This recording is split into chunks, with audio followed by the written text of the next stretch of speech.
Chapter 5 reviews the fundamental histology and ultrastructure of nervous tissue. Nervous tissue is dominated certainly by neurons, which are typical eukaryotic cells in that they have a typical range of subcellular organelles, nucleus, nucleolus, endoplasmic reticulum, Golgi, and so on. But the unique feature about neurons is they have long cytoplasmic processes specialized for reception of neural information or transmission of it. The figure that illustrates the neuronal structure is shown on the next page. And you could see the cytoplasm of the neuron containing, again, the typical array of eukaryotic organelles, prominent nucleolus, certainly because these are major cells that produce proteins in the form of neurotransmitters that are destined to be exported from the cell or secreted. Nerve cells are going to have a prominent amount of rough endoplasmic reticulum. And it's so prominent it's known as Nissl substance because of its staining characteristics in Nissl stains, as we'll see. So the term Nissl body or Nissl substance refers to the rough endoplasmic reticulum that is characteristic of all nerve cells. Note, as we'll see, Nissl substance is prominently found, as we show in the diagram, in the cell body of the neuron.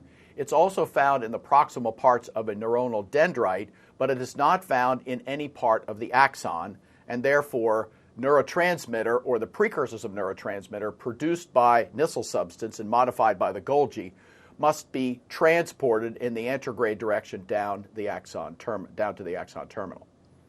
And again, we can see the Nissl substance or Nissl bodies, rough endoplasmic reticulum. Neuron cell body will also have a prominent amount of Golgi apparatus. A distinct cytoskeleton maintaining the structural integrity of the nerve cell is also prominent. This particular neuron happens to be a neuron whose axon is found in the peripheral nervous system because it is surrounded by a wrapping formed by the cytoplasmic extensions of a Schwann cell. And as we know, Schwann cells only form myelin for an individual segment of an individual axon everywhere where the axons are found in the peripheral nervous system. In the next slide, we have a histologic preparation of the neuropill containing neurons and glial cells that are stained with a Nissl stain. Notice we said that Nissl stain will only stain parts of neurons or glial cells that contain rough endoplasmic reticulum. So what we're seeing in this picture is a large multipolar neuron with prominent amounts of basophilic Nissl staining rough endoplasmic reticulum at the arrowhead. Note that in the neuron at the lower right, we see the prominent nucleolus embedded in the central part of a nucleus with lots of euchromatin. Note that letter B illustrates an apical dendrite, again based on the presence of its Nissl staining basophilic cytoplasm. Letter A marks a pale staining area at the proximal portion of an axon, probably at the level of a tapering portion of the cell body of the neuron at the axon hillock. Note that there are a variety of other neuron cell bodies stained in this particular preparation, but the smallest nuclei, there's several of which also shown here, are the nuclei of the central nervous system glial cells, which would consist of astrocytes and oligodendrocytes.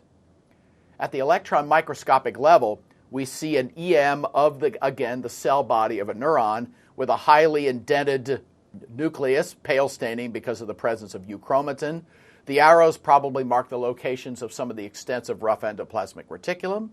And you can see the beginnings of a pair of neuronal processes, probably dendrites, that are branching out on the right and lower part of the figure. At the square over in the corner of the figure, that's an illustration of the surrounding neuropill that again consists of mainly dendrites that certainly are unmyelinated, as well as a structure indicated by the letter M, which is a myelinated central nervous system axon whose myelin sheath is formed by oligodendrocytes.